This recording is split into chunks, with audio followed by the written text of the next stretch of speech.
Bom, então agora está oficialmente gravando. Bom dia a todos. Primeiramente, obrigado a presença de todos no seminário de hoje, eu quero agradecer. E quero agradecer também ao Afonso pelo seminário, por aceitar apresentar esse seminário, contribuir com a gente. Hoje nós vamos ter o seminário apresentado pelo professor Afonso Balão Bayona. O professor, ele tem uma formação, a graduação dele foi na PUC, no Peru. Em seguida, ele veio para o Brasil e fez o mestrado e o doutorado aqui no Brasil, na UFRJ. Em seguida, após o doutorado, ele teve alguns projetos de pós-doc pelo mundo. Ele passou pelo CBPF, depois pela Universidade de Durham, no Reino Unido. Em seguida, ele volta para o IFT, aí depois vai para a Universidade do Porto, onde ele tem 2 passagens na Universidade do Porto, e em seguida, por último, novamente no IFT, Unesp. Em seguida, atualmente, desde então, ele é professor adjunto na UFRJ. O professor Afonso, ele tem grandes contribuições em modelos holográficos de QCD, onde ele estuda efeitos não perturbativos do modelo. Trabalha também com temperatura finita e transições de fase. E hoje nós vamos ter o prazer de assistir o seminário cujo título é Modelos Efetivos de QCD Holográfica, Espectro, Termodinâmica e Coeficientes de Viscosidade. Professor, fica à vontade. Muito obrigado, Igor, obrigado, Rodrigo, obrigado, Antônio, obrigado a todos que fazem parte da rede TQC-BR. É um prazer poder apresentar meu trabalho e poder interagir com vocês. Este trabalho se intitula Modelos Efetivos de QCD Holográfica, Espectro, Termodinâmica e Coeficientes de Viscosidade, e foi feito em colaboração com alguns pesquisadores aqui do Brasil. Eu vou mencionar eles no final da apresentação, mas as referências principais do trabalho são estas duas. O primeiro trabalho surgiu em 2017 e foi publicado na revista PRD em 2018, e o trabalho mais recente surgiu poucos meses atrás e já foi aceito também na revista PRD. Então, são essas as 2 referências principais as quais são apresentados os resultados desse projeto. Então, nessa apresentação, bom, primeiro eu vou fazer uma introdução ao problema da QCD não perturbativa, depois eu vou falar da correspondência à ADS-CFT e como surgiu a chamada QCD holográfica. Após essas 2 introduções, eu já vou desenvolver os chamados modelos efetivos de QCD holográfica, que eu andei desenvolvendo, e vou, nessa terceira parte, eu vou me focar no espectro de blue balls.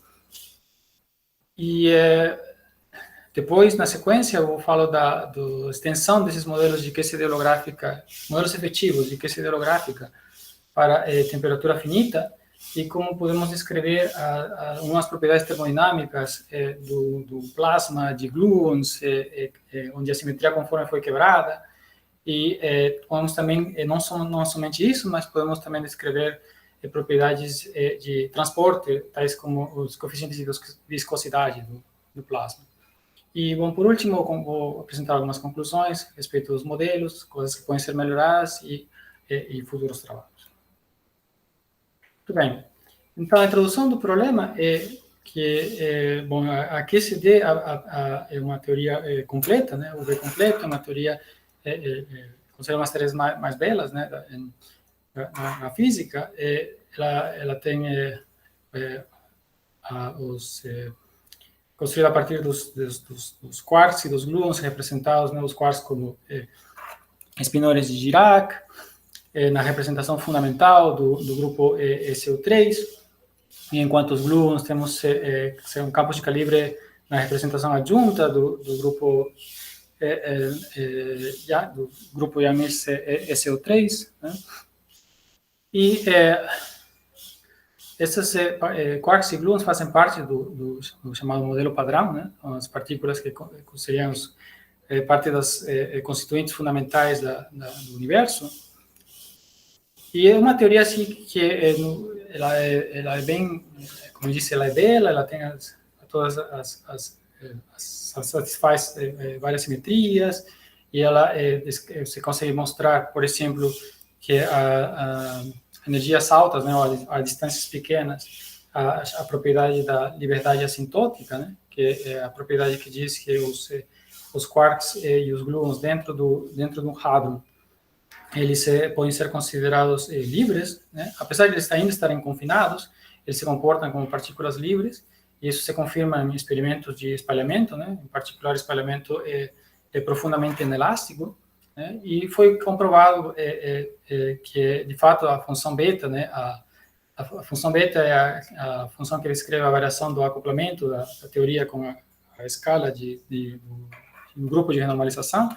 Então, essa função beta, para o caso da QCD, ela é negativa, o que mostra de que a constante de acoplamento, ela decresce com a escala de energia, né? Esse gráfico aqui, que é confirmado por resultados experimentais, a variação do running coupling da QCD com a escala de energia, e isso confirma a consistência do tratamento da chamada QCD perturbativa, né? QCD perturbativa é o tratamento da QCD nesse regime aqui, no regime de altas energias.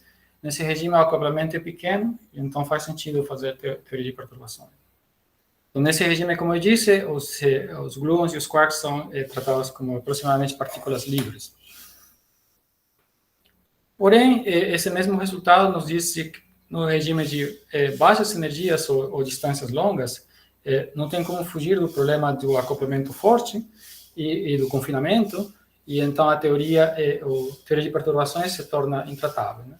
Tem que procurar métodos não perturbativos, métodos alternativos à teoria de perturbações para descrever esse regime de longas distâncias, nos quais os quarks, os efeitos de confinamento são muito importantes.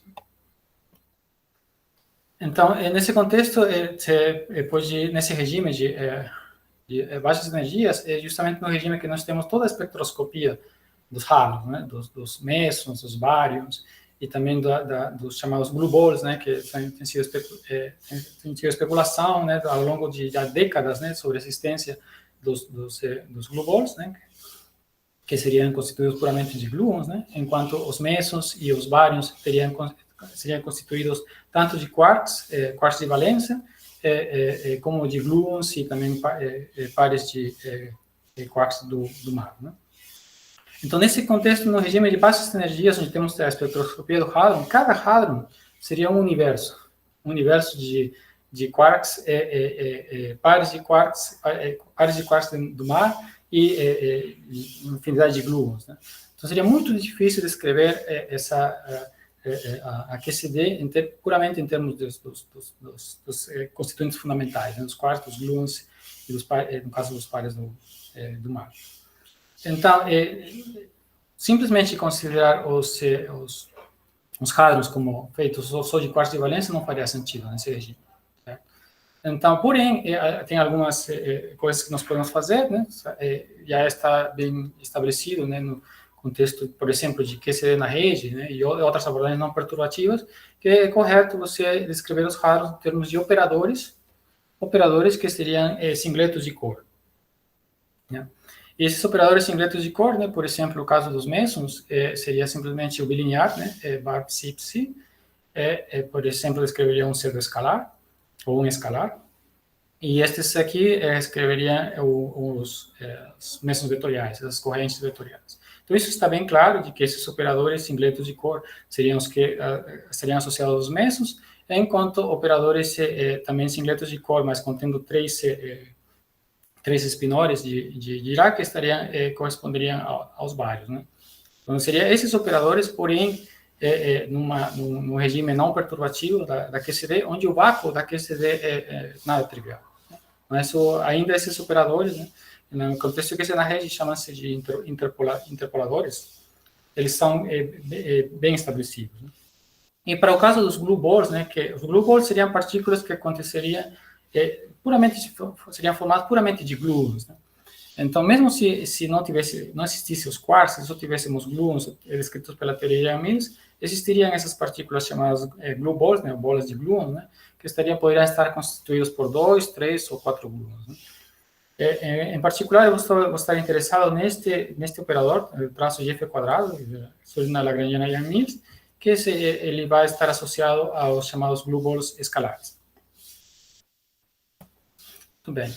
Então, só para mencionar algumas abordagens não perturbativas que já estão bem estabelecidas na literatura, né? Uma delas é QCD na rede, né, que foi proposta por Wilson em 1974, né, que é uma discretização, né, da Lagrangiana da QCD, considerando as chamadas plaquetas, né, uma rede que é associada ao espaço-tempo, onde dentro dessa rede teríamos os links associados aos campos de calibre.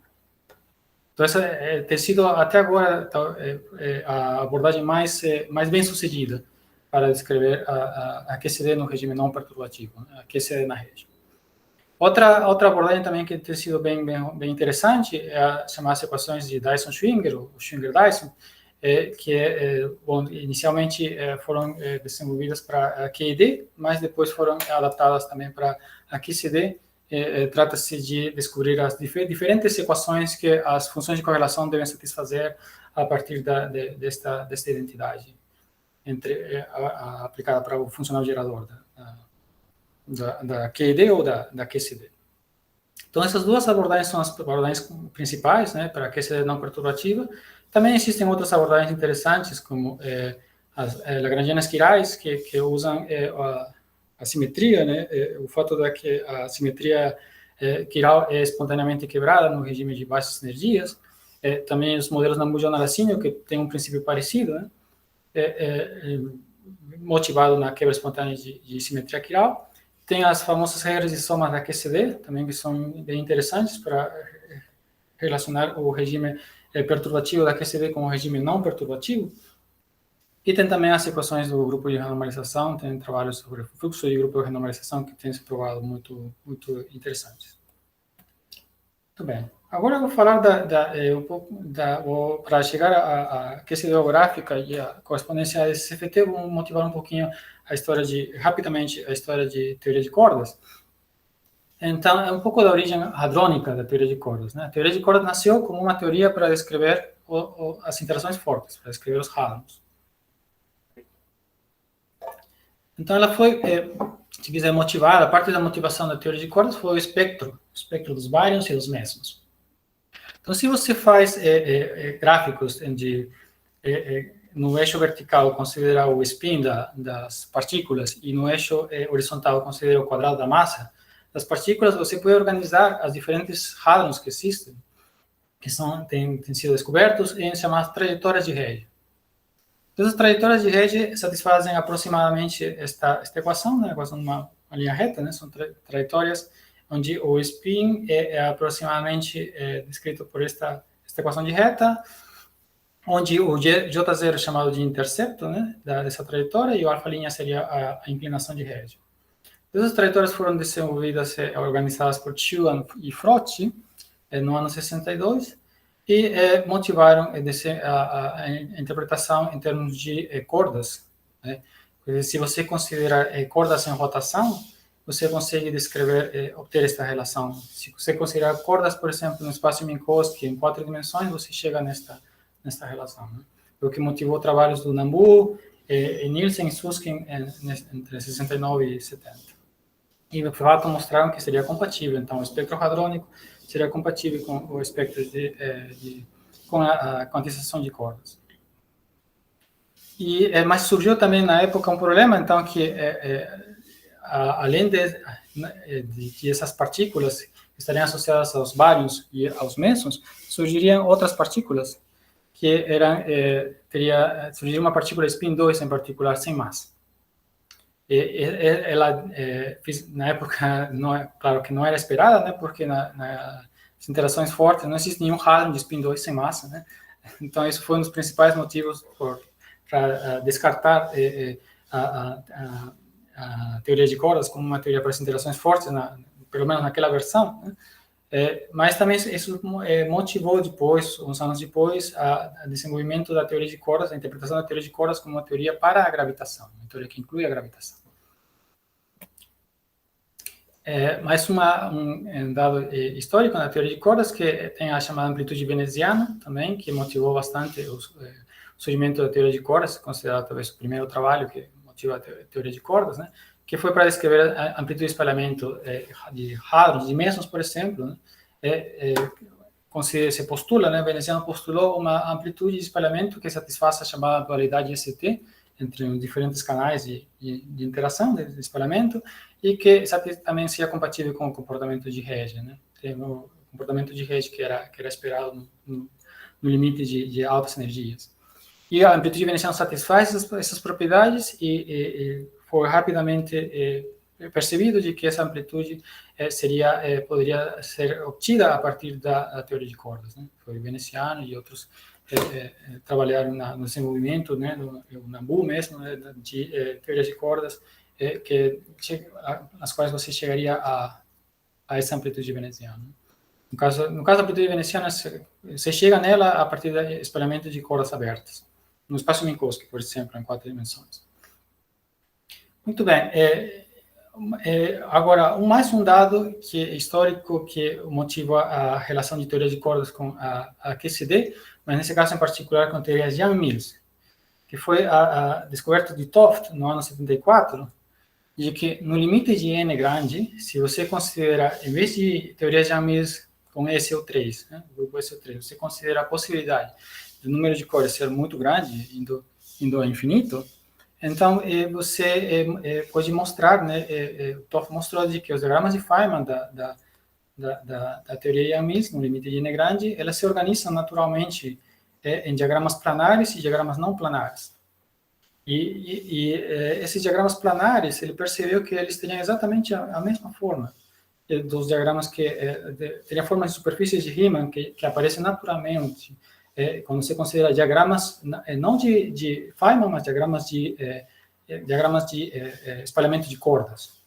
Então ele percebeu que existiria uma dualidade, digamos, entre as teorias de Yang-Mills no limite de n grande e as teorias de cordas. Bom, né, a questão era, mas qual teoria de cordas que seria o dual das teorias de Yang-Mills, né? Mas na questão da topologia dos diagramas, né, o Toft percebeu que devia existir essa dualidade, e para isso é interessante a definição da chamada constante de Toft.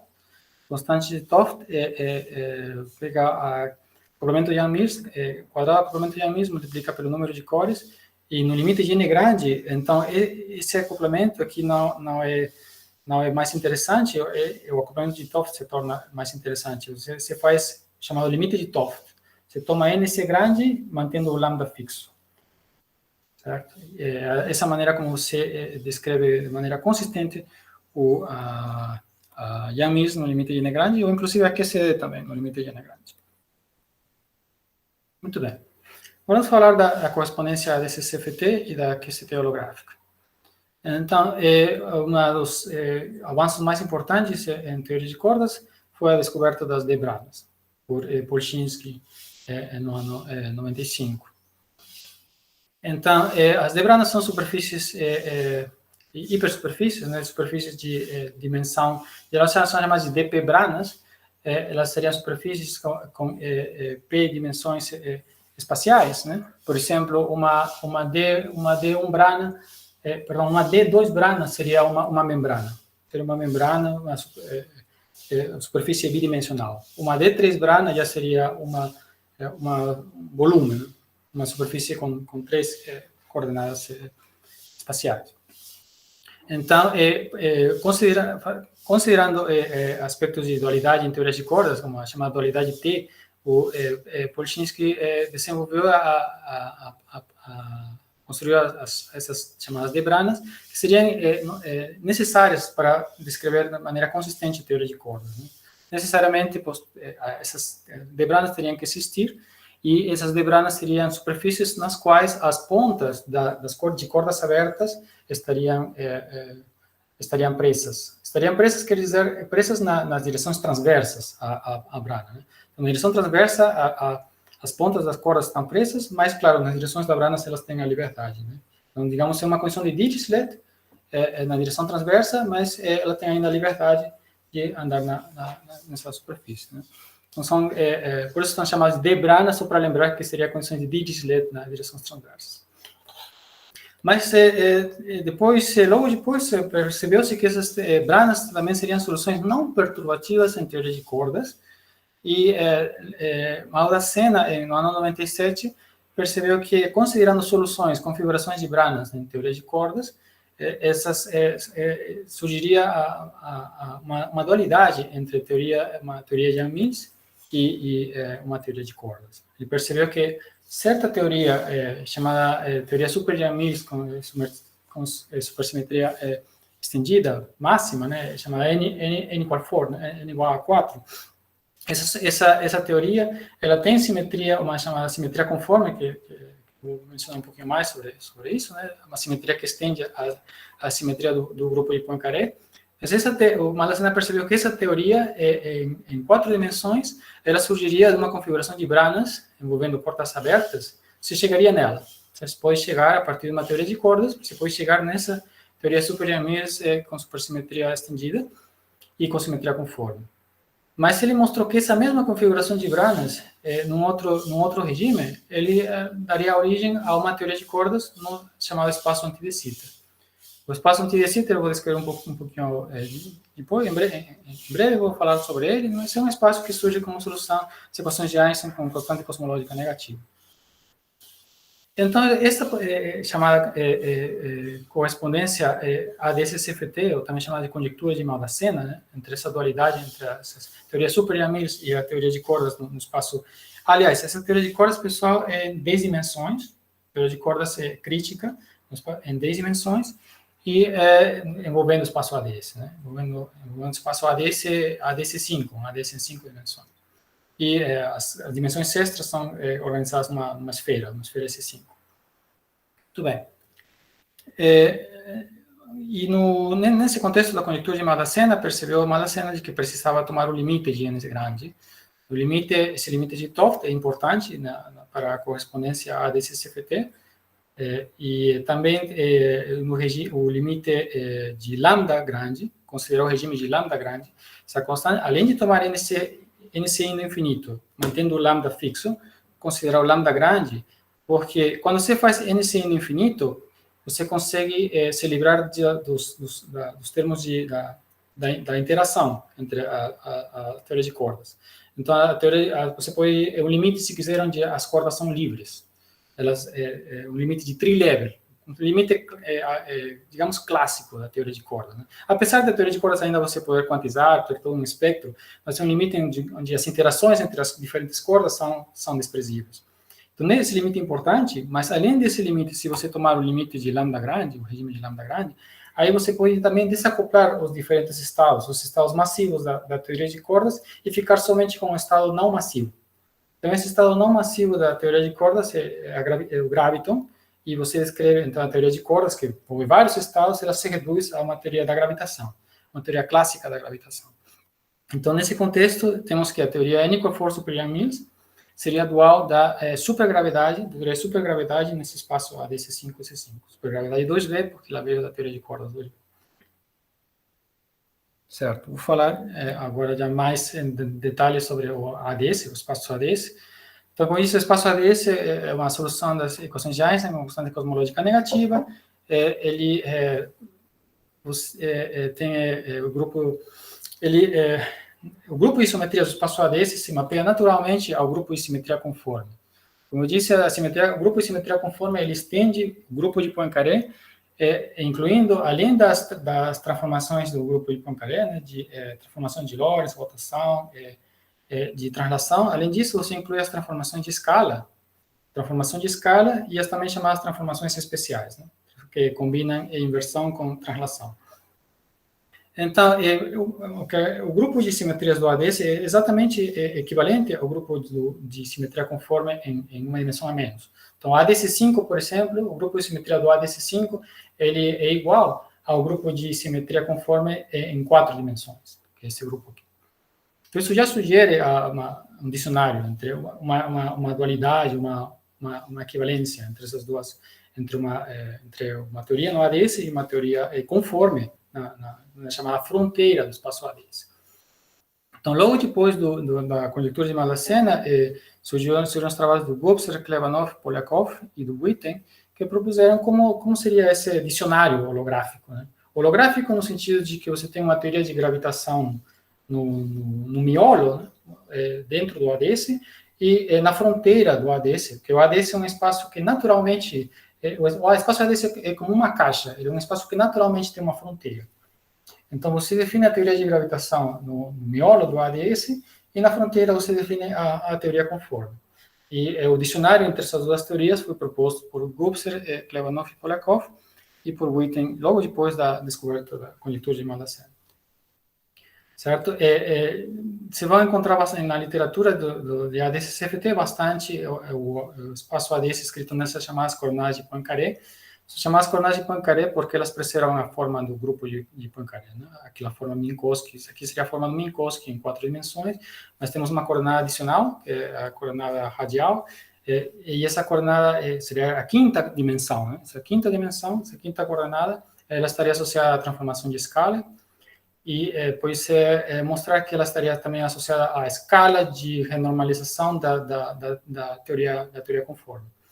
Então, quando você muda você vai que nem nessa figura, quando você vai se afastando do centro do ADS, você vai se aproximando da fronteira, as suas escalas têm que mudar, né? Nesse caso, estão diminuindo. Então, essa coordenada radial, ela conforme você vai andando nela, você tem que ao mesmo tempo fazer uma transformação de escala, né, nas coordenadas de Poincaré. Certo? Então, ela naturalmente seria o dual holográfico, quer dizer, o dual holográfico da transformação de escala. Muito bem. E nesse contexto do dicionário holográfico, percebeu-se que se você considera um campo no miolo, um campo no interior do ADS, ele teria que acoplar com um operador na fronteira do espaço ADS. Então, essa seria a guia, né? Que um campo no interior do ADS, ele quando chega na fronteira, ele acopla com um operador da teoria conforme. E a acoplamento seria dessa forma, né? E o dicionário holográfico, ele nos diz, a proposta do dicionário holográfico é que a função de partição da teoria conforme, que é definida na fronteira, essa função de partição ela vai ter fontes associados aos diferentes operadores. Então, se você considerar um operador O, por exemplo, e esse operador O tem uma fonte associada a ele, vamos chamar essa fonte de φ0, por exemplo. Então, se esse operador O tem uma fonte φ0, você pode definir o funcional gerador para ela, mas não só ele, pode ser qualquer outro, se considerar outro operador, por exemplo, o stress tensor, você pode considerar o tensor de momento, ele teria outra fonte, que seria esta fonte aqui, G-0. Então, diferentes operadores teriam diferentes fontes, mas a ideia é que essas fontes seriam os valores corresponderiam aos campos no interior do ADS quando se aproxima da fronteira. Então, por exemplo, esse operador O tem uma fonte φ0, mas essa fonte φ0 corresponderia ao limite de um campo no interior do ADS quando ele se aproxima da fronteira. Então, essa que é a proposta, e a identificação sugerida por Gobser, Klebanov, Polyakov e Witten é que a função de partição, então, dessa teoria conforme devia corresponder à integral de caminho associada à integral de caminho para a teoria de gravitação, onde temos os campos, esses campos φ, para o caso, por exemplo, um caso escalar, ou G-1 seria para um caso de spin 2, né? Então, diferentes operadores teriam diferentes fontes e poderia ter uma função de partição que devia ser identificada com a integral de caminho para a teoria gravitacional, né? Essa foi a proposta do dicionário holográfico. Muito bem, isso motivou o desenvolvimento da QCD holográfica. A QCD holográfica tem duas linhas na QCD holográfica, a chamada abordagem top-down e a abordagem bottom-up. Na abordagem top-down, a ideia foi, a partir da conjectura de Maldassena, da correspondência entre essa teoria N igual 4 super Yang-Mills em 4 dimensões, né? E a teoria de cordas 2B em ADC5 e C5, a ideia é que essa correspondência surgiu a partir de uma configuração de branas, de branas, né? de P-branas. E a ideia é, se você modificar essa configuração de branas, modificando o espaço original, ou modificando a própria configuração das branas, considerando mais branas, interseções de branas, por exemplo, aí você chega a teorias que seriam diferentes, seriam deformações da teoria inicial, mas que seriam teorias mais próximas da QCD, né? Então, a ideia seria essa, deformar essa configuração de branas original de maneira de deformar essa teoria superiormente. E isso do ponto de vista da teoria de Yang-Mills. Mas essa mesma configuração de branas, ela também vai surgir nesse outro regime que eu mencionei, como uma solução não perturbativa de teoria de cordas, então você pode ser considerada uma teoria de cordas deformadas. Do mesmo jeito que eu deformo a teoria super Yang-Mills em 4 dimensões, isso, mudando a configuração de branas, isso corresponderia na teoria de cordas a uma deformação da teoria de cordas. Então, essa teoria de cordas 2B inicial, em ADC5 e C5, seria deformada. E aqui só menciono alguns modelos que foram desenvolvidos logo depois da descoberta da correspondência ADC-CFT. Tem vários outros modelos, mas talvez só mencionar um destaque para este modelo de Sakai-Sugimoto, que é também chamado de Witten-Sakai-Sugimoto, que é um modelo que considera-se o mais próximo da QCD a partir nessa abordagem top-down.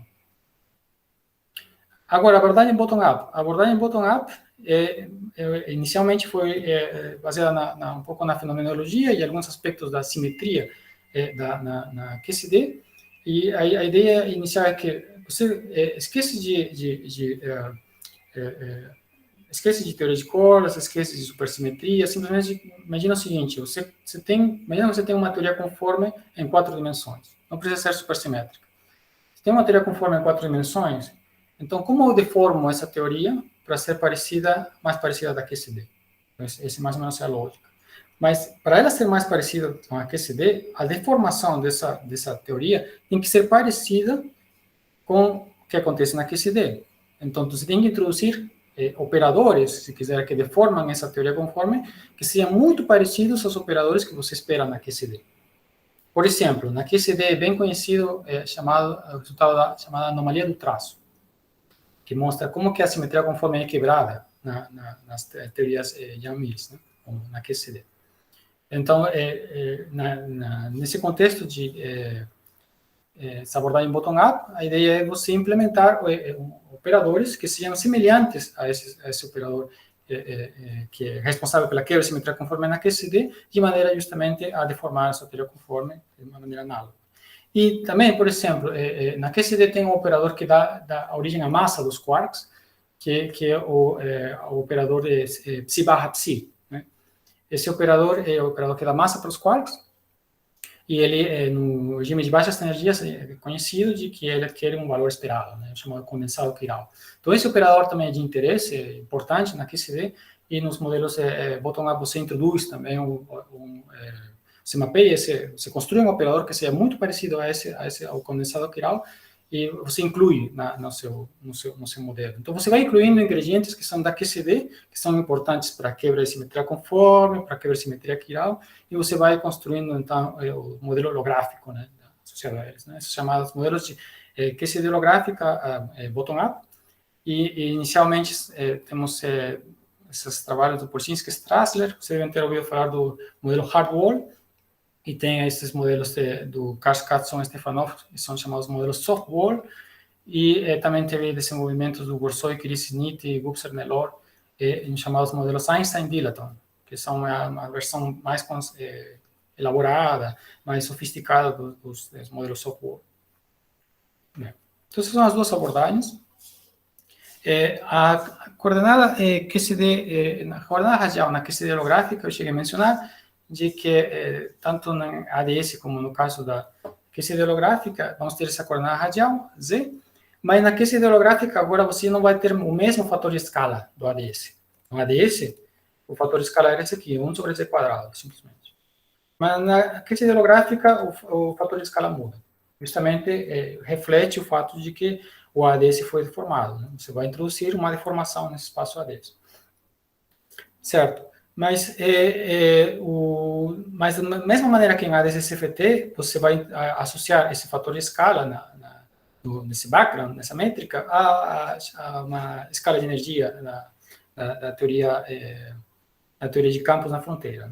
Então, agora, a teoria na fronteira não tem mais simetria conforme, mas você ainda pode fazer essa associação entre a escala de energia da teoria na fronteira, que seria a teoria na fronteira, e a coordenada radial na teoria gravitacional, essa que seria a teoria gravitacional, que mora no miolo. Né?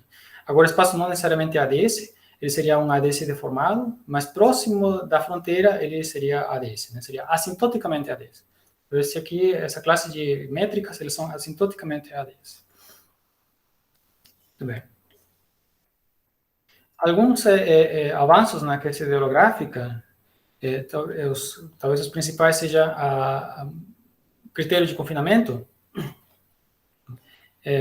Logo depois da descoberta da correspondência, o Maldacena propôs um dicionário para mapear os loops de Wilson nas teorias de Yang-Mills para folhas de mundo na teoria de cordas no ADS. Se considera cordas de sonda no espaço ADS, a folha de mundo dessa corda estaria, a área, se quiser, dessa folha de mundo estaria associada a esta ação para esse loop de Wilson. Isso aqui quer dizer, o valor esperado desse loop de Wilson estaria associado a essa integral de caminho para essa corda. E, em particular, você pode obter o potencial entre, se você considerar um loop de Wilson retangular, você pode obter o potencial entre dois quarks pesados, o quark antiquark pesado, e você pode mostrar se a teoria satisfaz confinamento ou não. Então, no caso do Maldacena, mostra que a teoria super Yang-Mills ela não é confinante, tem um potencial colombiano, enquanto no caso mais geral que foi desenvolvido por Kinar, Scherer e Sonnenschein logo depois, mostra-se que para que a teoria na fronteira tenha um potencial compatível com o confinamento, então a teoria no bulk, essa teoria gravitacional no bulk, ela teria que ter uma métrica que deforma o ADS, uma métrica diferente do ADS, mas que satisfaz um critério, chamado critério de confinamento. Então, esse produto aqui, essa função f, ela tem que possuir um mínimo quando você se afasta da fronteira. Esse é o que é chamado critério de confinamento. Quando você tem uma métrica que satisfaz esse critério, que essa função f tem um mínimo, então você pode provar de que o potencial quark-antiquark da teoria dual é confinante, satisfaz o critério de Cornell, né? Que a distâncias grandes ele vai linearmente com a distância. Esse é um resultado importante na aquecida holográfica. Outro resultado importante foi o desenvolvimento da quebra-simetria quiral. Então, a quebra-simetria quiral foi construída inicialmente por Ehrlich, Casson e Stefanov, simultaneamente com Darol e Pomarol. A ideia é que os operadores responsáveis pela descrição da quebra-simetria quiral, que são as correntes quirais, né, as correntes left e right, e o operador de massa, né, responsável pela quebra, né, eles seriam mapeados naturalmente a campos de calibre, no caso das correntes vetoriais, e a um campo escalar, né, no caso do operador de massa. Então, esse campo escalar, por acaso, se chama de tachyon, né, porque ele vai ter uma massa quadrada negativa, mas que no espaço ADS não viola nenhuma, não implica nenhuma instabilidade, mas mostrou-se que a quebra-simetria quiral associada à dinâmica desses operadores seria mapeada naturalmente a uma dinâmica desses campos. Certo? São talvez os dois principais avanços na aquecida holográfica a temperatura zero. Desculpa, agora, posso fazer uma pergunta? Pode, Jorge. Levante agora. A Largen C, isso foi... a Largen C, o condensado quiral, vai embora. Ele é subleading em C. O ADS-FT clássica com partículas livres, como você disse, funciona em C grandes. Então, esse resultado é consistente. Me parece um resultado inconsistente, entendeu? Porque você está usando uma... Certo. lá para... Sim. Correto. Se você toma um limite estrito n sendo infinito, aí você só fica com Yang-Mills, realmente. Mas aqui a ideia é tomar índice grande e fazer uma expansão em 1 sobre n. Então, aqui seria as correções 1 sobre n, devido aos, se quiser, aos loops de quarks. Sim, mas a teoria no ADS que você usou é clássica, né? Não tem loops de cordas para fazer isso. Não, a ideia é justamente considerar chamadas branas de sonda, probe brains. Quando você considera probe brains em teoria de cordas, você está introduzindo efeitos de 1 sobre n. Ok. Sim. Não é óbvio o fato de, puramente, se você considerar puramente cordas fechadas, não é óbvio como introduzir as correções 1 sobre n. Mas em teoria de cordas, se você considera chamadas, por exemplo, as branas que deram origem ao espaço ADS são chamadas branas de core, né? E se você introduz branas de sabor, branas de sabor como brana sonda, aí você se considera interseções de branas de cor com branas de sabor, você acaba introduzindo efeitos de 1 sobre n. Ok. NF dividido para NC, né? Exatamente. Então, tudo que eu falo aqui seria efeito NF sobre n, dividido por NC. Exatamente. Para NC, entendi. Ok, obrigado. Nada. Muito bem. A temperatura finita, então, se trata agora de... Bom, inicialmente teve trabalhos seminais sobre essa ADS-CFT, a temperatura finita, né? Foi desenvolvido por Policastro, Son Starinettes, Kovtun, Son Starinettes, que mostrou-se que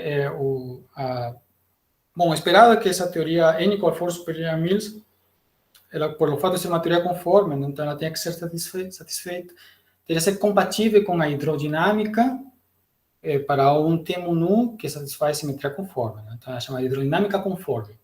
Então, na hidrodinâmica conforme, a teoria de fluidos com simetria conforme, você espera que o termo nu tenha exatamente esta forma.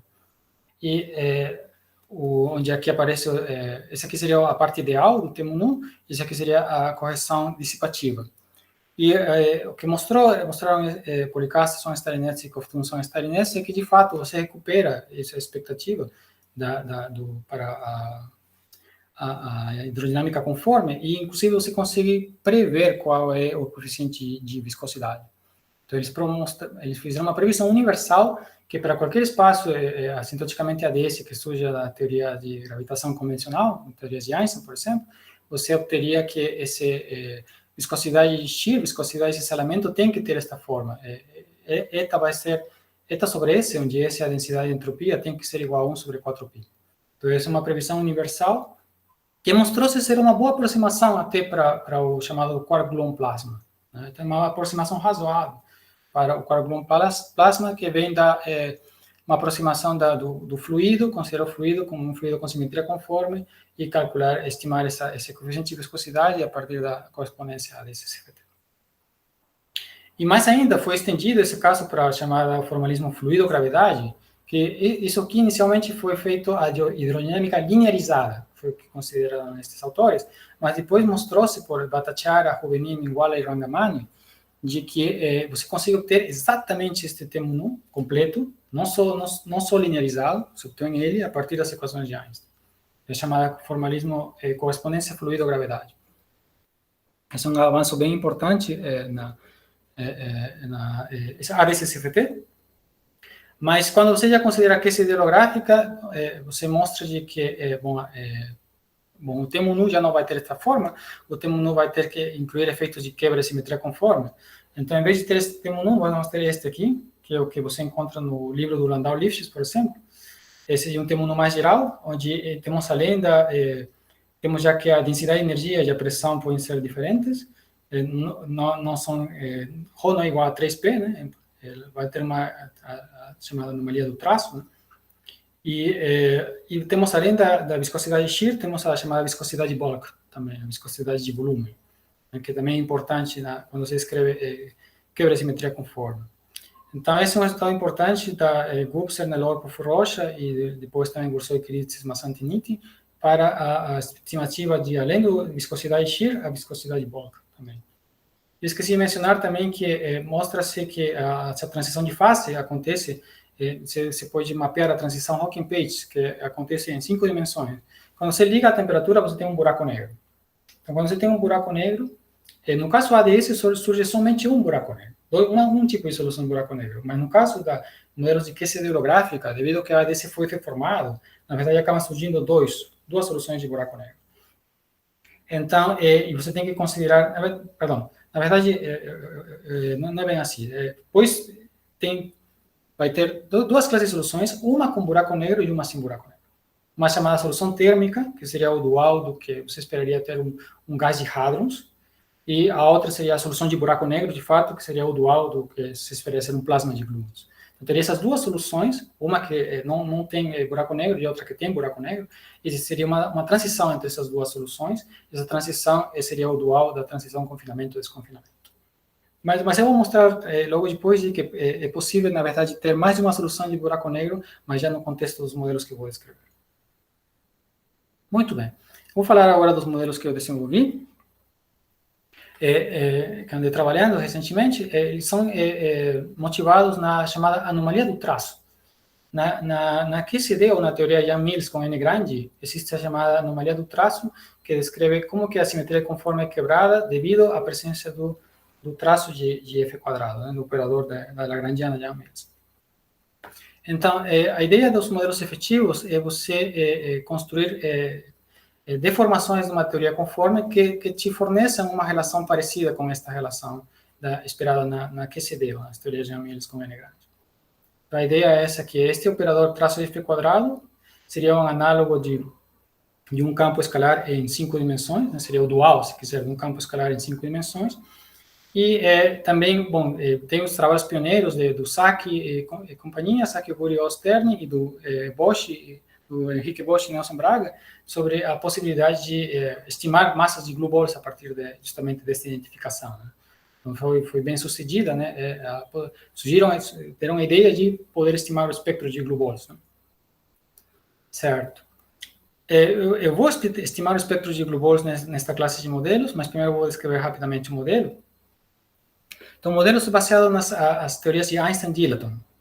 As teorias de Einstein-Dilaton, elas têm simplesmente a equação de ação de Einstein-Hilbert, mas com a presença de um campo escalar que teria um potencial, certo? Então, a ideia é simplesmente procurar soluções para a métrica e para o Dilaton, que descrevam o que é esperado numa deformação de uma teoria conforme, que seja análogo ao que acontece na QCD, né? A ideia é que interpretamos esse Dilaton como dual holográfico deste operador, traço de F4. Então, as equações não são difíceis, né? Você simplesmente, a partir das equações de Einstein, você obtém esse sistema de duas equações independentes, né? Envolvendo o chamado War Factor do Dilaton e o potencial do Dilaton também. Foram inicialmente desenvolvidas por esses autores. E também é importante considerar a distinção entre a métrica no referencial string e a métrica no referencial do Einstein. Então, essa aqui seria a métrica no referencial de Einstein e a métrica no referencial string. Isso é importante porque só no referencial string que você desenvolve o critério de confinamento, né? Isso que foi provado por Gursoy, Kiriss e Siniti. Que esse tipo de modelos, você consegue mostrar que eles são compatíveis com o critério de confinamento se o Dilaton se comporta com uma forma, uma potência. Se o Dilaton quando você se afasta da fronteira, para Z grande, ele vai com uma potência, você mostra que você tem confinamento quando esse exponente dessa potência é maior ou igual que 1. E, em particular, quando esse exponente é igual a 2, você mostra que o espectro de glue balls que você obtém, ele é compatível com trajetórias lineares, que é o que é observado em QCD na rede, por exemplo. Muito bem. E, bom, motivado nesses trabalhos, e também num trabalho pioneiro do Gubser, Nelor e Furocha, em 2008, que foi para T-finita, construí com Henrique Bosch Filho, Luiz Mamani, Alex Miranda e Wilson Sanquin, construímos um modelo que, no regime de Z grande, satisfaça esse critério de confinamento, e no regime de Z pequeno seja compatível com o que é esperado numa dicionário holográfico. Então, a nossa proposta foi, vamos considerar essa deformação A ideia inicialmente foi proposta por Wurzer Nelor, de uma deformação para uma teoria conforme que tem esta forma. É que você introduz um operador de dimensão delta, e devido a que essa dimensão delta é diferente de 4, então isso causa uma quebra da simetria conforme, certo? Aliás, se delta for igual a 4, você pode mostrar que é uma quebra espontânea, mas no caso delta igual diferente de 4 é uma quebra explícita da simetria conforme, e você mapeia a dimensão desse operador a massa do campo escalar, no ADS, ou na teoria gravitacional. Então, seguindo o dicionário holográfico, a gente constrói a forma assintótica desse dílaton, quando está próximo da fronteira, e mapeia, então, essa dimensão para a massa e resolve essa equação de Einstein-Dilaton. Então, resolve essa equação de Einstein-Dilaton, dado esse dílaton, consideramos uma interpolação, essa aqui foi nossa proposta, uma interpolação que seja compatível com a deformação da teoria conforme para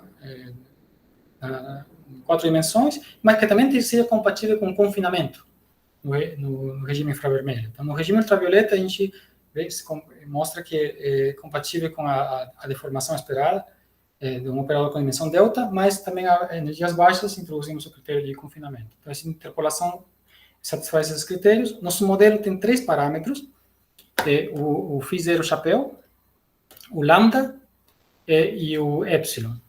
O epsilon é um tipo de dimensão anômala, é o desvio da dimensão conforme. Se a dimensão conforme era 4, então a dimensão agora é 4 menos epsilon. O φ0 chapéu é um acoplamento, vai ser o acoplamento associado a esse operador. E o lambda vai ser uma escala de massa, associada a... Seria o análogo do lambda QCD, né?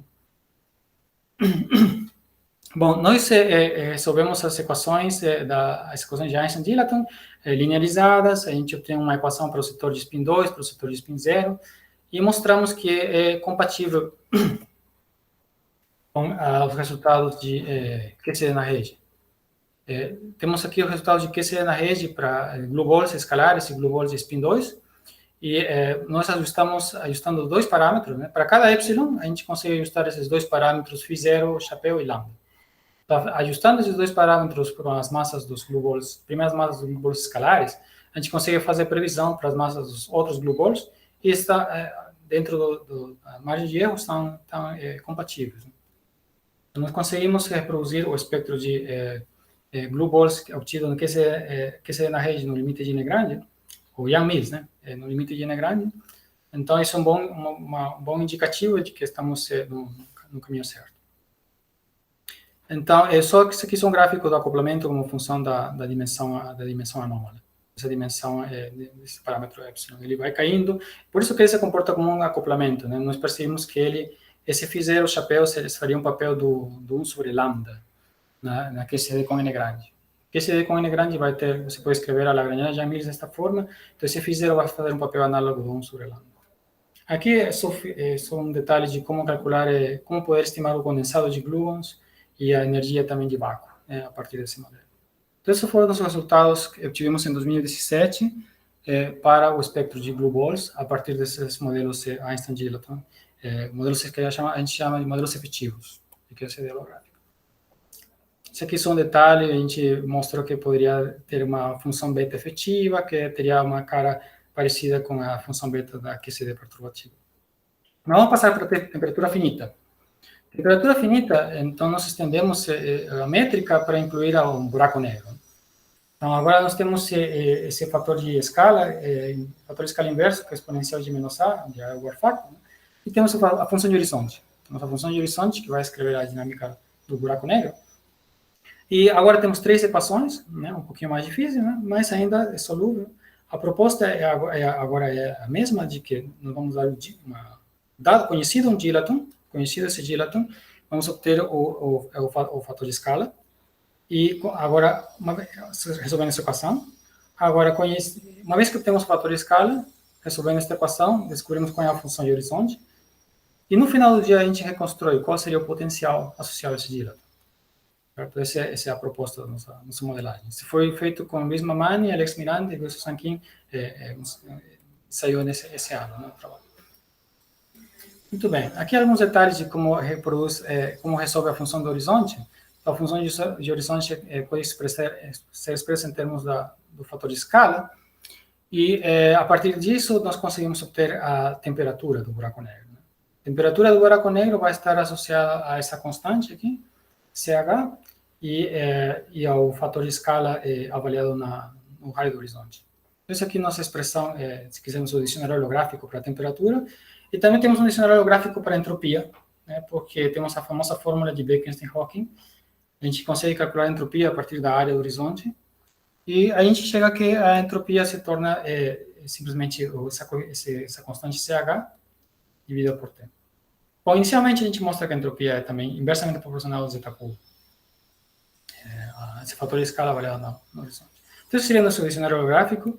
Com esse dicionário holográfico, a gente consegue calcular a temperatura e a entropia no nosso modelo, e temos esses são os resultados. Então, temos duas, como eu adiantei, temos duas soluções. Primeiramente, tem uma temperatura mínima para a existência de buraco negro. Isso é uma característica dessa classe de modelo Science-Dilaton, onde, quando você introduz essa deformação devido ao dilaton, naturalmente surge uma escala de massa.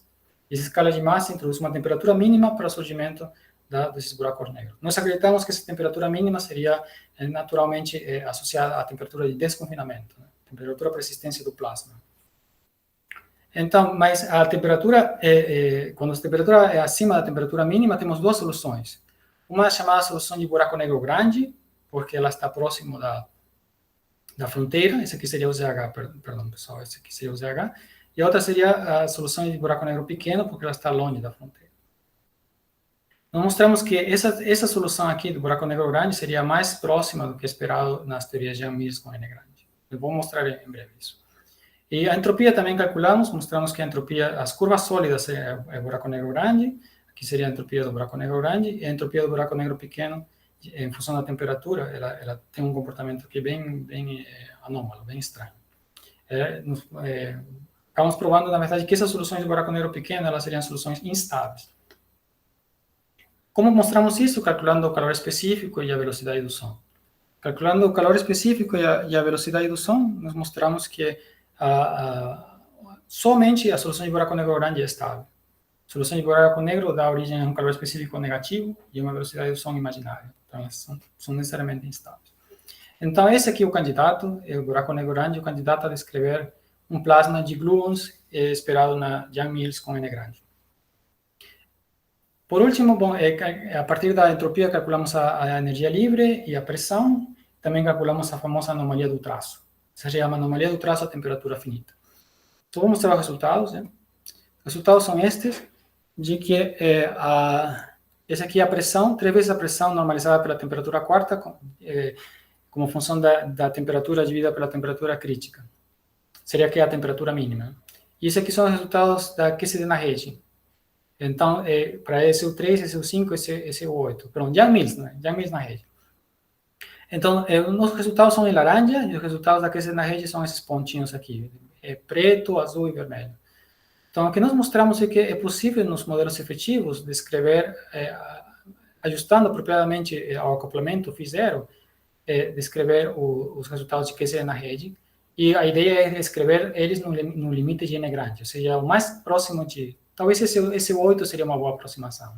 Então, a gente ajusta nossos parâmetros de forma a descrever, a reproduzir o resultado de QCD na rede com N grande.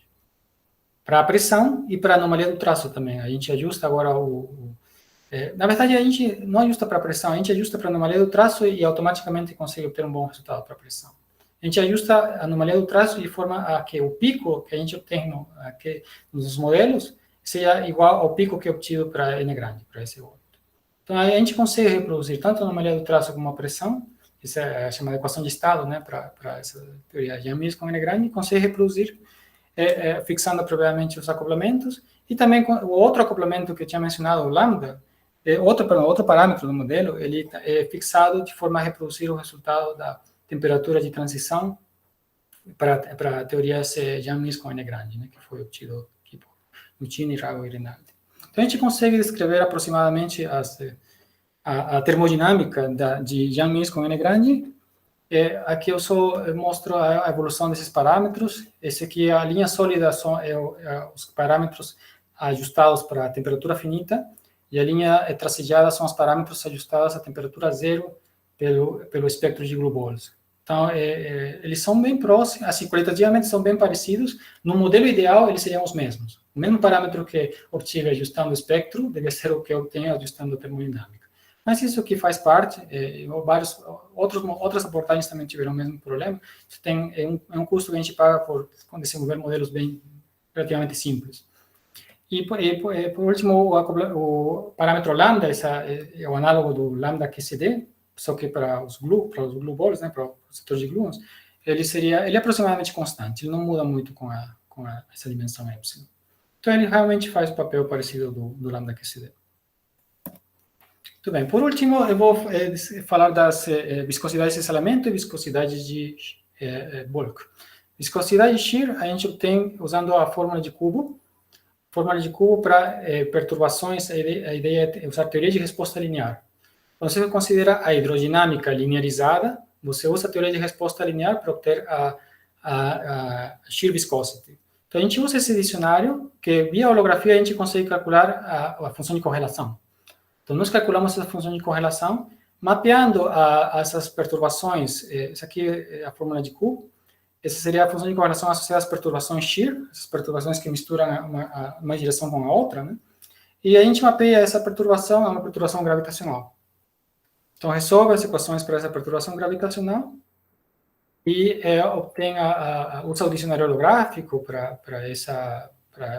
O dicionário holográfico vai mapear, permite obter as funções de correlação, esta função de correlação, a partir da ação associada a esta perturbação. Então, essa perturbação vai ter uma ação associada, e a gente mostra que essa ação, on-shell, na camada de massa, ela pode ser escrita como um termo de fronteira, e esse termo de fronteira, ele permite extrair as funções de correlação, as funções de Green.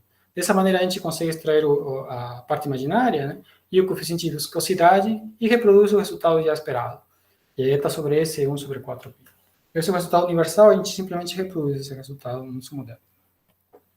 Mas a novidade agora é a viscosidade do bulk. A gente consegue extrair ela também a partir de uma fórmula de cubo, né, na teoria de resposta linear, só que agora a perturbação é uma perturbação de traço diferente de zero, então a gente tem que considerar perturbações espaciais, né, na direção 1, na direção 2, na direção 3, considerar a função de correlação associada ao traço delas. Ela que vai nos dar a coeficiente de viscosidade de bulk.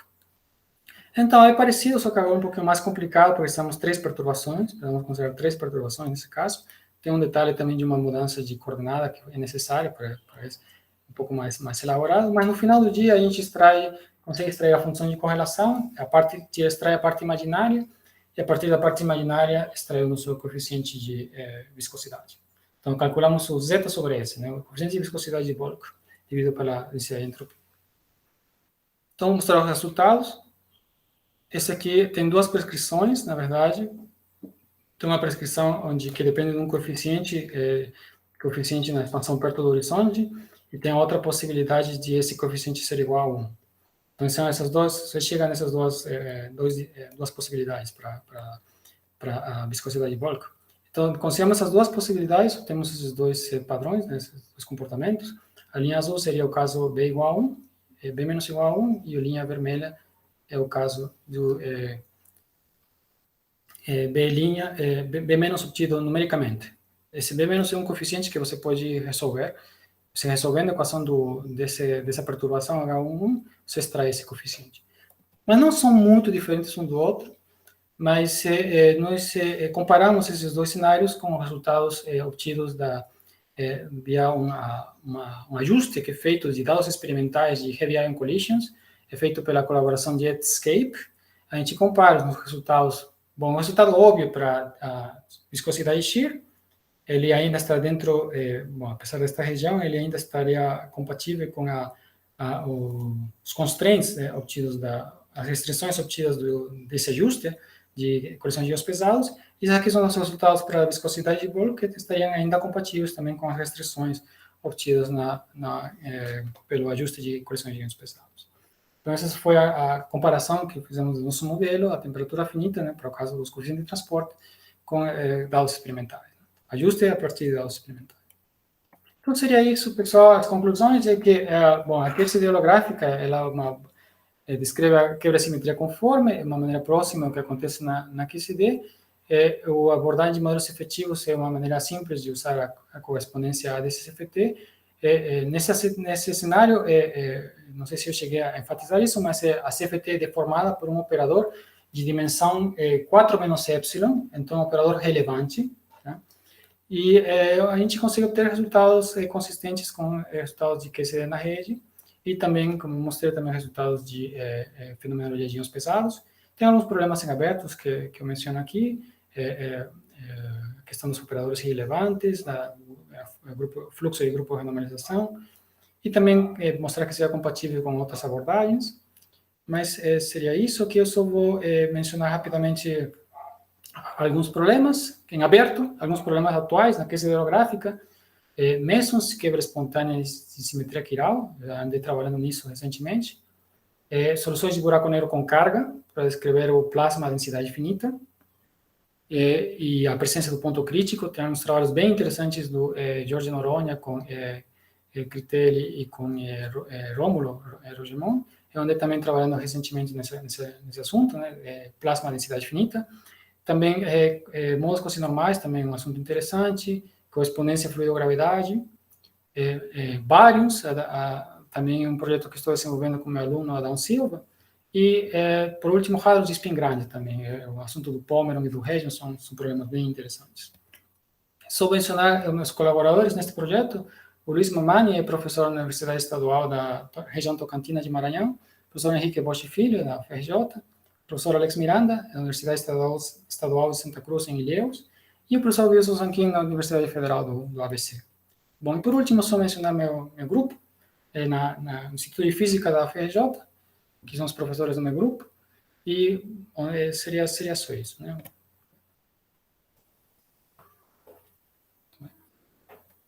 Bom, muito obrigado, Afonso, pelo seminário muito bem apresentado, bem didático. Eu vou pedir a todos que abram seus microfones para a gente poder agradecer ao palestrante.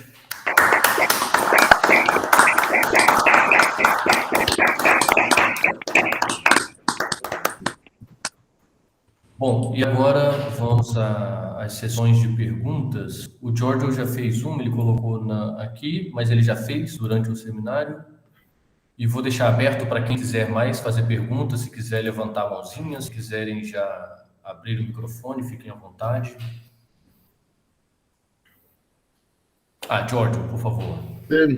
Não, é uma pergunta follow-up, porque só para responder, para mim é um ponto um pouco não trivial. Eu não sou experto de D-Brains, mas sendo que são objetos semiclássicos, tipo instanton na QCD, se você põe um número não negligível deles perto um da outra, isso não é mais uma solução semiclássica. Se você tem uma densidade, por exemplo, do instantons muito grande, isso aqui não é mais o mínimo de ação, entendeu? Eu sou um pouco...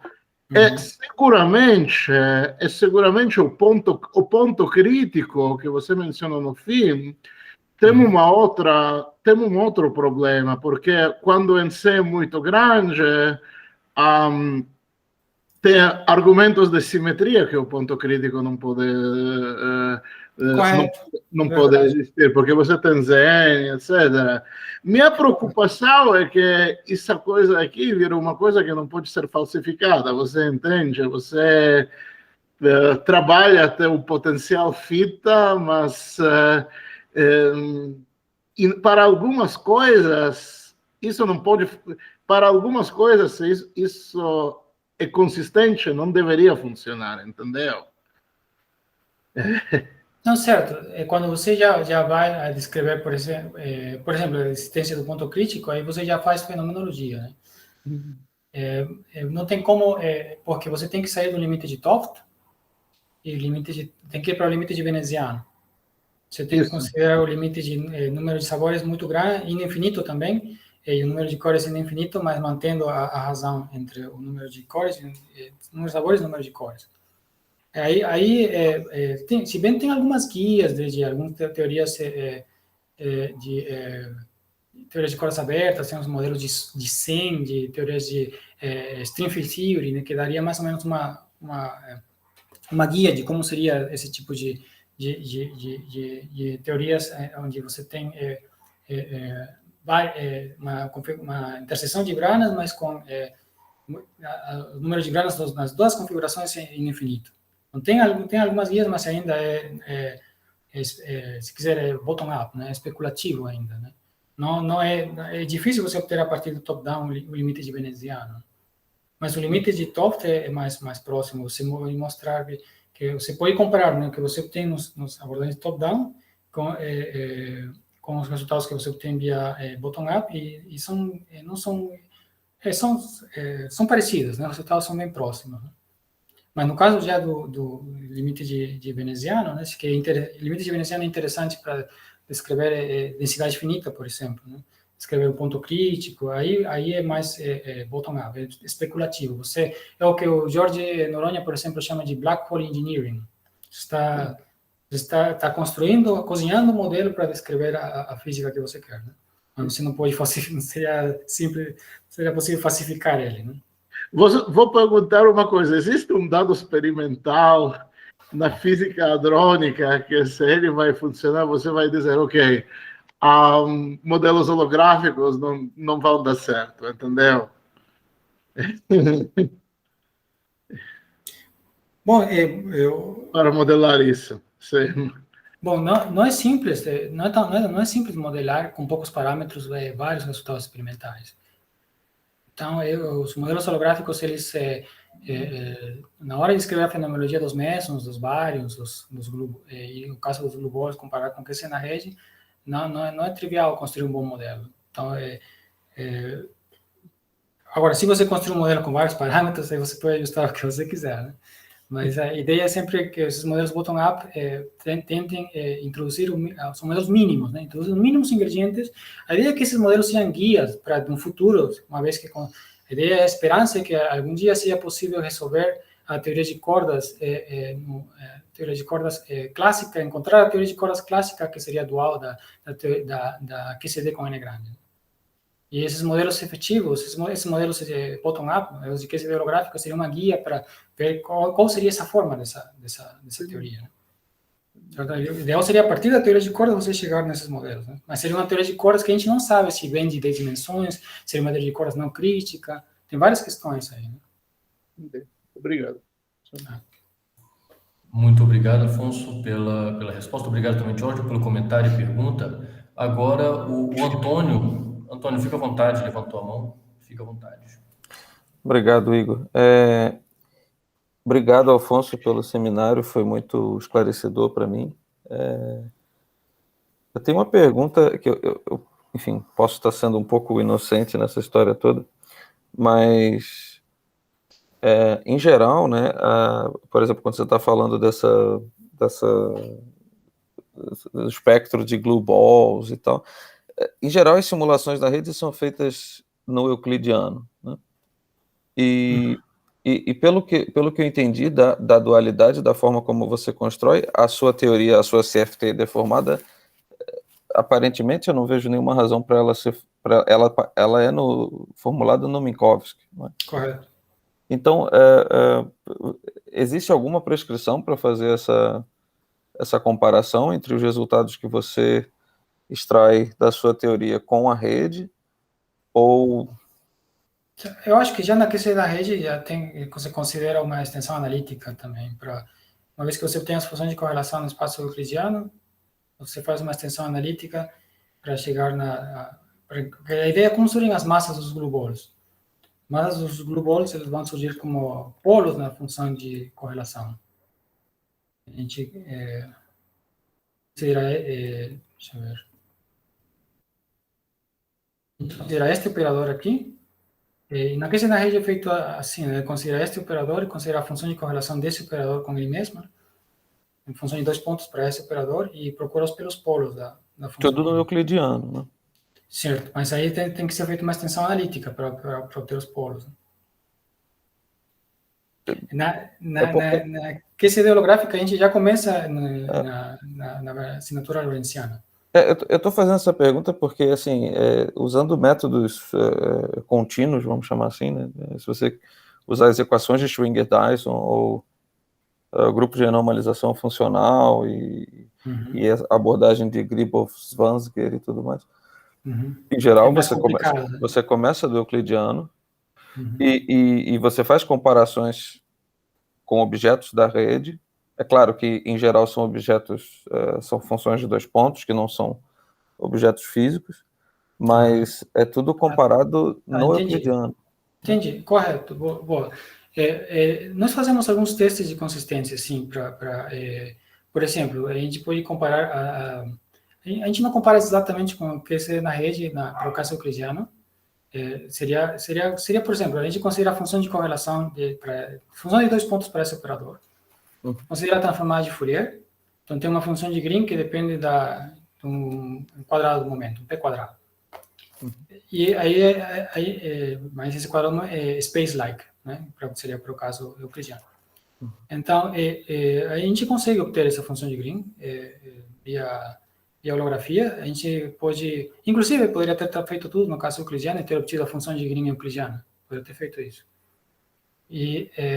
Mas a gente já começa logo no formalismo lorentziano, né? Mas como um teste de consistência, a gente analisa o caso que a função de correlação está no regime space-like e compara, por exemplo, com o que é esperado com QCD perturbativa. QCD perturbativa tem uma previsão que a função de correlação é associada a esse operador. A função de 2 pontos tem que variar com uma potência de, acho que Q quadrado, P quadrado, tem que ter um escalamento. Então, a gente confirma de que, devido justamente a nossos modelos serem assintoticamente ADS, a gente consegue descrever, se quiser, uma aproximação que a altas energias seria o que você espera numa teoria conforme. Então, isso a gente sempre faz, né? De que um teste de consistência, de que no regime de distâncias pequenas, a função de correlação se comporta como é esperado na aproximação conforme para QCD, né? Seria, porque, na verdade, tem efeitos logarítmicos, né? Correções logarítmicas devido ao running coupling, mas se quiser uma aproximação no regime de distâncias pequenas, uma aproximação imaginando que a QCD é conforme no regime ultravioleta, né? Ela seria conforme só no regime extremo, né? Quando a energia vai infinita, né? A distância vai a zero. Mas para nós, não, as distâncias pequenas já a nossa função de correlação já é conforme. Então, isso a gente sempre faz, e até faz comparação dos counting rules, né? A gente compara com as counting rules da QCD perturbativa com N grande. A gente compara. Ok. Mas isso que você sugeriu de comparar a função de correlação completa, né? No regime euclidiano é possível ser feito, né? Mas é uma boa sugestão, acho, para tentar até construir melhores modelos, né? Porque, por exemplo, para funções de 2 pontos, né, se você calcular, por exemplo, a função de 2 pontos de gluons, né, o pessoal vê polos complexos e coisas que fazem essa rotação de Wick, né, essa volta para o lorentziano, uma coisa altamente não trivial, né? Certo. É uma boa sugestão que porque tem várias abordagens que fazem tudo no regime euclidiano, né, inicialmente. Então, seria bom comparar mais detalhe, né? Eu ficaria... Bom, talvez eu precise também, vamos dizer assim, me situar um pouco melhor na literatura de ADS-QCD, mas seria interessante. Uma outra pergunta que eu queria fazer, se eu puder, existem alguns modelos que estão sendo investigados, enfim, pela comunidade de grupos de normalização funcional e Schwinger-Dyson, que é o modelo de Yang-Mills-Higgs, né? E justamente entender diferentes fases da teoria, porque você tem o Higgs para fazer essa mudança de fase. E assim, há trabalhos nessa direção, usando os métodos holográficos, ou seja, você estudar as diferentes fases da teoria de Yang-Mills-Higgs. eu não conheço. Eu não conheço. Se eu não conheço algum trabalho que tenha considerado teorias duais, teorias gravitacionais, modelos gravitacionais duais e teorias de Yang-Mills, mas teria que ser teorias de Yang-Mills, Higgs, mas com um limite de n grande. Teria que ver como ficaria. Primeiro teria que como ficaria esse limite de n grande dessas teorias de Yang-Mills, Higgs e que eu saiba não tenho. Tem algumas aplicações de modelos holográficos para teorias fora do modelo padrão, né? Beyond Standard Model. Mas não sei se elas têm considerado Yang-Mills Higgs. Talvez. É porque tem uma física muito interessante também, né, em termos de considerar a fase de confinamento e desconfinamento.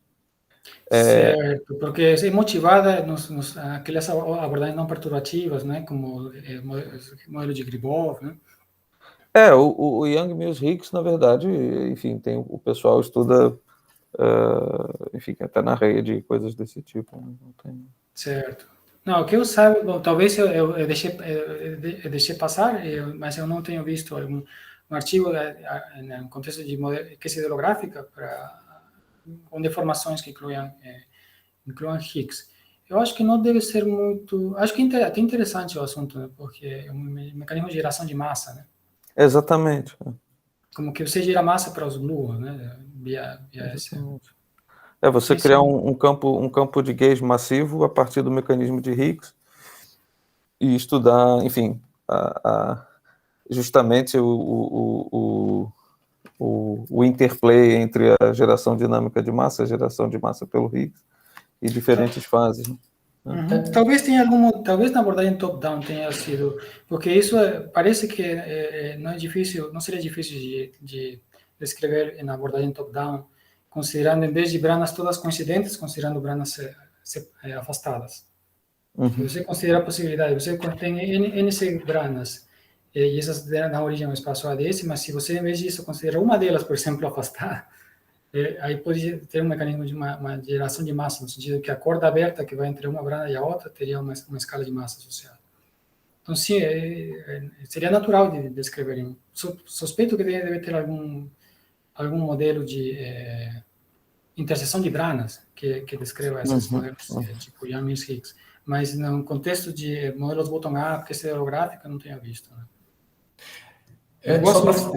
Só para fazer uma pequena contribuição aqui, tem uns trabalhos bem recentes do David com o Silvio, né? David Dudal na Bélgica, o Silvio na UERJ, que tem estudado não proposto, né, porque isso meio que já existia, mas eles estão analisando mais a fundo a descrição desse modelo Yang-Mills Higgs a partir de operadores gauge invariante. Então, talvez realmente fosse interessante olhar via modelos holográficos também. Isso tem aqueles trabalhos um pouquinho mais antigos do Axel Maas, que ele analisa justamente aquele mecanismo FMS, né, de você calcular a função de correlação de operadores invariantes de calibre a partir de funções de correlação. Exato. Perturbativamente você consegue obter o espectro Higgs e dos bósons vetoriais a partir desses operadores.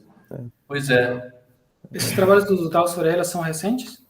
Você lembra do São recentes.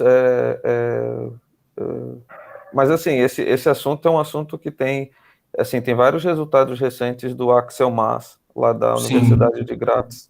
Né? Sim, tem um estudo já bem profundo feito pelo Axel, agora tem também contribuição do David com o Silvio. Já escreveu algum review? O Axel Maas? Escreveu, sim. Ele tem um review sobre a física do Higgs que ele fala sobre isso. Né?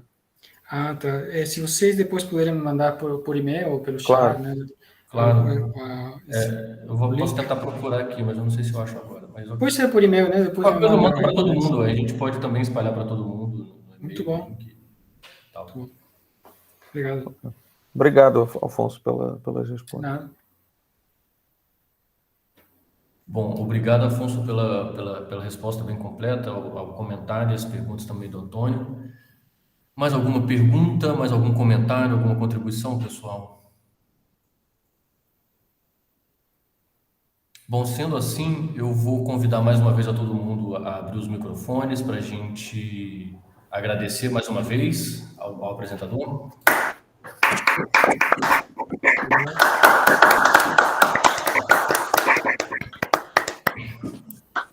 Afonso, muito obrigado por ter aceito o nosso convite, foi ótimo o seminário. De nada, eu agradeço a vocês. Fica...